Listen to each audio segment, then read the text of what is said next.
Hello everyone, मैं पंकज कुमार वर्मा स्वागत करता हूं आप सबका हमारे चैनल पीएस स्टडी गुरु में। आज हम 12th क्लास के फिजिक्स में चैप्टर नंबर 2 से बहुत ही इंपॉर्टेंट क्वेश्चन करने वाले हैं। आज हम करने वाले हैं समांतर प्लेट संधारित्र की धारिता के लिए व्यंजक ज्ञात। प्यारे स्टूडेंट, बहुत बार ये क्वेश्चन पूछा जा चुका है, इसलिए वीडियो को अंत तक देखिएगा क्योंकि हम करने वाले हैं इस क्वेश्चन को बहुत ही आसान तरीके से। चलिए करते हैं स्टार्ट। तो सबसे पहले हम इसके लिए डायग्राम बनाएंगे। तो समांतर प्लेट संधारित्र में दो प्लेटें होती है, तो हम सबसे पहले क्या बनाएंगे, दो प्लेटें बनाएंगे। तो ये देखिए हमने यहाँ पर दो प्लेटें बना ली है।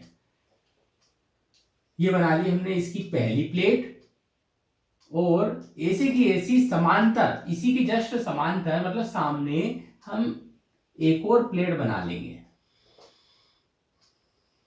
यहां पर हमने ये दूसरी प्लेट बना ली है। इन प्लेटों को हम नाम दे देंगे ए और बी। हमने पहली प्लेट को नाम दे दिया ए और दूसरी प्लेट को नाम दे दिया बी। दोनों प्लेटों की जो बीच की दूरी है वो हम मान लेंगे स्मॉल डी है।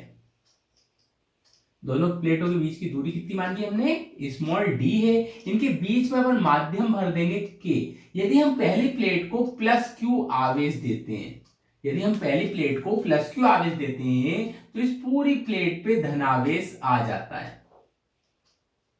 तो वो पूरी प्लेट पे कौन सा आवेश आ जाएगा, धनावेश आ जाएगा। और प्रेरण की क्रिया के द्वारा दूसरी वाली प्लेट पे बी की अंदर की सतह पे ऋणावेश आ जाएगा।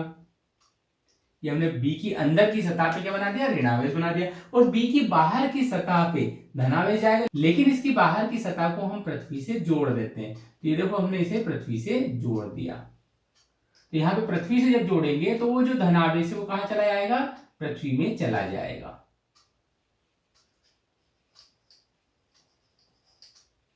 ये पूरा पूरा धनावेश पृथ्वी में चला गया। तो प्यारे स्टूडेंट्स, हमें यहां पर लिखना है कि ए तथा बी, हम मान लेंगे, माना ए तथा बी समांतर प्लेट संधारित्र की दो प्लेटें हैं जिनके बीच की दूरी स्मॉल डी है।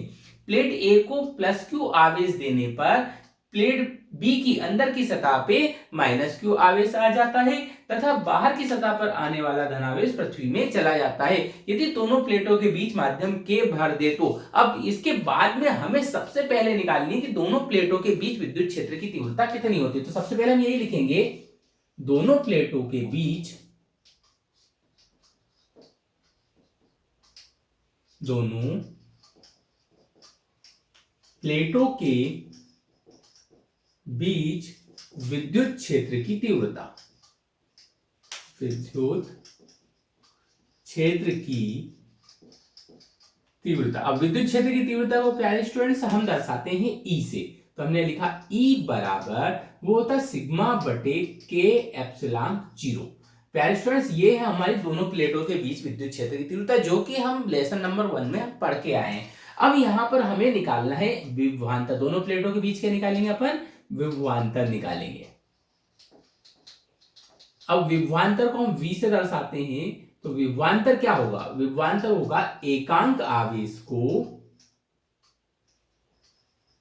एकांक आवेश को प्लेट बी से ए तक लाने में किया गया कार्य, लाने में किया गया कार्य।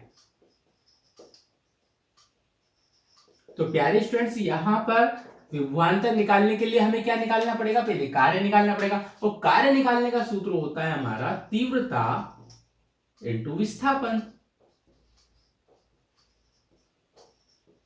ये काय का सूत्र है हमारा, कार्य निकालने का। देखो कार्य के नीचे कार्य लिख दिया हमने, तीव्रता इनटू विस्थापन। अब तीव्रता क्या है हमारी, ई है, और विस्थापन कितना किसका है हमने उसे देखो बी से ए तक, और बी से ए तक की दूरी कितनी है, डी है। तो विस्थापन हो गया हमारा डी। अब ई का मान तो हमारे पास ऊपर लिखा हुआ है, वो लिख देंगे अपन। कितना है ई का मान, सिग्मा बटे के एप्सिलॉन जीरो इनटू डी। लेकिन ये सिग्मा जो है ये क्या है, ये है आवेश घनत्व। तो यहां पर हम लिखेंगे चूंकि पृष्ठीय आवेश घनत्व, क्योंकि प्लेटों में तो पृष्ठ होता है इसलिए यहां पे लिखेंगे चूंकि पृष्ठीय आवेश घनत्व, पृष्ठीय आवेश घनत्व सिग्मा बराबर होता है आवेश बटे क्षेत्रफल, मतलब क्यू बटे ए।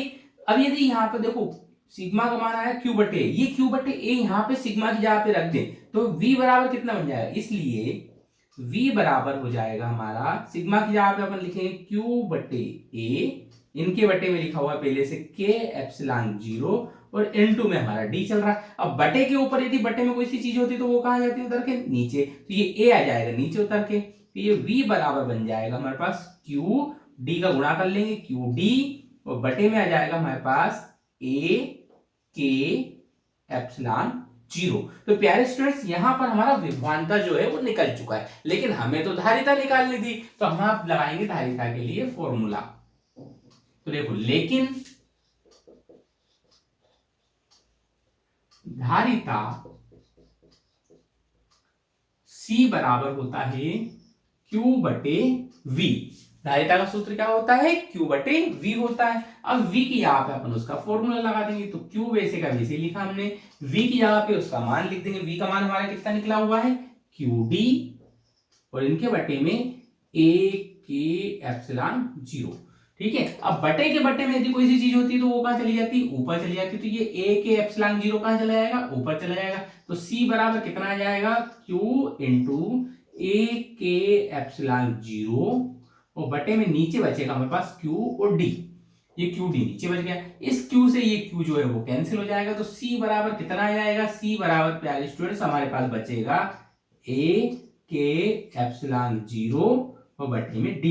तो प्यारे स्टूडेंट्स ये जो है ये आ चुकी है हमारी धारिता, किसके लिए, दो समांतर प्लेटों के बीच में।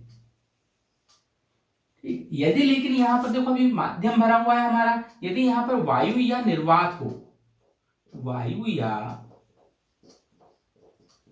निर्वात होने पर ये जो k है इसका मान कितना कर देंगे, 1 कर देंगे।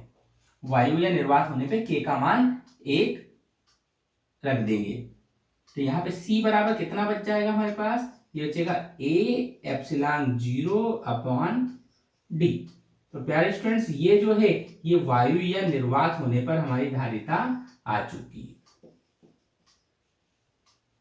तो ये था हमारा समांतर प्लेट संधारित्र की धारिता के लिए व्यंजक। तो सबसे पहले क्या करते हैं, हम विद्युत क्षेत्र की तीव्रता निकालते हैं। विद्युत क्षेत्र की तीव्रता के बाद हमें विभवांतर निकालना है। क्यों निकालना है विभवांतर, क्योंकि हमारा जो धारिता का सूत्र होता है वो होता है Q बटे V। तो हमें पहले विभवांतर की जरूरत पड़ेगी, और विभवांतर के लिए हमें विद्युत क्षेत्र की तीव्रता की जरूरत पड़ेगी। तो यहाँ पे प्यारे स्टूडेंट्स हमें 3 चीज याद रखनी है, विद्युत क्षेत्र की तीव्रता, विभवांतर, और उसके बाद निकलेगी हमारी धारिता। तो प्यारे स्टूडेंट्स यहाँ पर हमने देखा कि ये जो व्यंजक था देखो कितना सरल था, देखने में थोड़ा सा टफ लगता है लेकिन बहुत ही सरल है यदि हम इसे करते हैं तो। और यहाँ पर हमें थ्योरी लिखनी पड़ती है ऊपर क्वेश्चन में, कि क्या लिखनी पड़ेगी, कि माना ए तथा बी दो समांतर प्लेट संधारित्र की दो प्लेटें हैं। प्लेट ए को प्लस क्यू आवेश देने पर प्लेट बी की अंदर की सतह पर माइनस क्यू आवेश आ जाता है तथा बाहर की सतह पर आने वाला धन आवेश पृथ्वी में चला जाता है। दोनों प्लेटों के बीच की दूरी स्मॉल डी है, और यदि दोनों प्लेटों के बीच माध्यम के भर दे तो उसके बाद लिखेंगे दोनों प्लेटों के बीच की तीव्रता।